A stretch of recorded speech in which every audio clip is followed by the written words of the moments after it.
More than 100 others have joined a lawsuit against the government.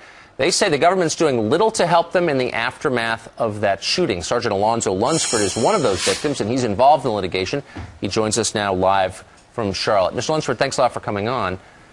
So tell us, how have you been treated? Sum up how you've been treated by the federal government since this shooting.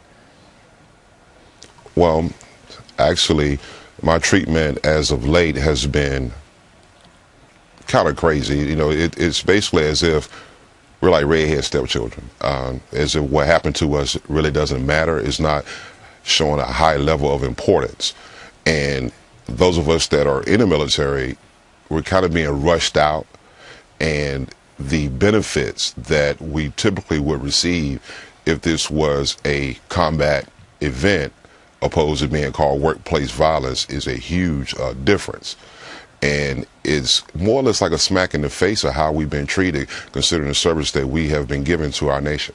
And Sergeant Lunsford, I don't have to tell you that one of the biggest controversies of the aftermath of this tragedy is that Major Nidal Hasan is not considered a terrorist. This wasn't considered terrorism. This was a workplace shooting. What are your thoughts on that?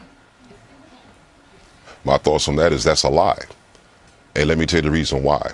One is because it's all military personnel, DOD personnel, we have to take training, level 1 anti-terrorist training, level 2 anti-terrorist training.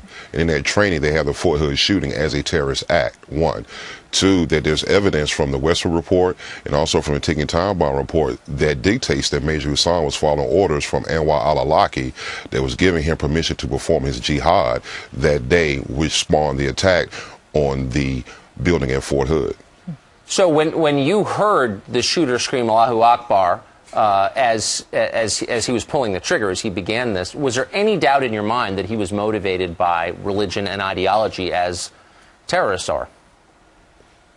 None at all. There's no doubt, because in our training in the military, that's one of the things that we're taught, that before a jihadist would perform their act, that's one of the things that they say, God is great. That's their motivating piece, to give them the energy to perform whatever devious act that they're getting ready to perform.